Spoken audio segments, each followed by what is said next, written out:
خوش اومدین به اولین برگ کریسمسی من. همونطور که میدونین یه چند تا جعبه هم باکس نشده دارم. اینا رو نزدیک یک ماه که برنامه ریخته بودم و خیلی ذوقشون رو دارم و وایسادم همشون بیان با هم دیگه بازشون کنیم و ببینیم چیا گرفتم. بزنیم بریم. مایک سفارش دادم و عاشق حال هوای کریسمس هم. اصلا کلا عاشق جشن گرفتنم. مهم نیست که موضوع چی باشه.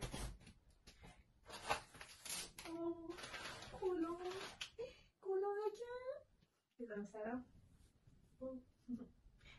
از پارسال تا حالا دوست داشتم که درخت کریسمس بگیرم، ولی جشن کریسمس رو رفتیم بیرون و متوجه شدم که خیلی دیره. بعد از خیلی قبل‌تر هماهنگی می‌کردم و برای همین خدای من جینجر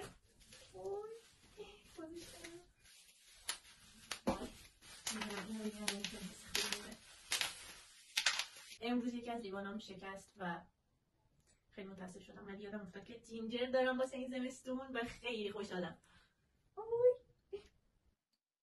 اگر خواستین درخت کریسمسی بگیرید حتما یه ریسه خیلی خوشگل، این ریسه 10 متره و حتما داشته باشید ریسه رو، چون که اصلا اصل درخت کریسمس به چراغون کردنشه. منتها من بعداً واقعا نمیدونم که چه جوری اینو بپیچم، ولی خب میریم برام تست می‌کنیم دیگه. اینا از این هم درخت کریسمس سفارش می‌دادم توی سایت، همش داشتم دکوری بابانوئل می‌دیدم، گفتم واو چقدر خوشگله، چقدر فلان و چقدر گرون، در حدی گرون که اصلا می‌مدم بیرون از سایت. ولی خب یه هدیه خیلی با ارزش و خفن دارم که دوست دارم که آخرش بازش کنم. سه تا چیز خیلی بامزه سفارش دادم و با هم ببینیمش. اصلا نمیدونم چه شکلی شده. بخشای سخت ویدیو گرفتن میدونین چیه؟ اینکه واسه پستش اومده و نمیتونی بازش کنی، به خصوص اینکه حالا هوای کریسمسی داشته باشه، همه چی واسه جدید باشه و نمیدونم چه جوری بهتون بگم، ولی خیلی صبوری میخواد، چون من درخت کریسمس رو 2 هفته است همچنان اونجاست و ندیدم و قرار با هم بچینیمش و ببینیمش و بریم باز کنیم دیگه. خیلی حرف میزنم میدونم. آخه نوشته لطفا مراقبم باش. حتما باش. خیلی هیجان زدم واسش. چقدر همه چی من به هم میخوره. بابا نوئل زمان.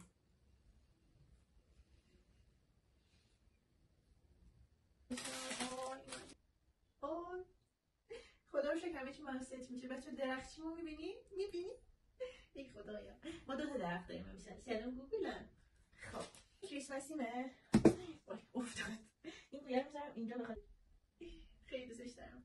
خب چیزایی که دقت کردین، چیزایی که خیلی براتون مهمه رو آخر همه باز میکنید. این مثلا خیلی مهمه، خیلی زیاد. درخت از واجباته. من درختم یه کوچولوه ترجیح دادم با گویا کوچولو موچولو. البته گویام هست ولی ترجیح دادم که با چیزای کوچولو موچولو دیزاینش کنیم. دیگه تو اتاقم هم بابا نوئل دارم و هم سگش و هم درخت کریسمسش. دوست داشتین همراه هم باشین، حتما کانال منو سابسکرایب کنین و مرسی از اینکه ویدیو رو دیدین. دوستتون دارم خیلی زیاد.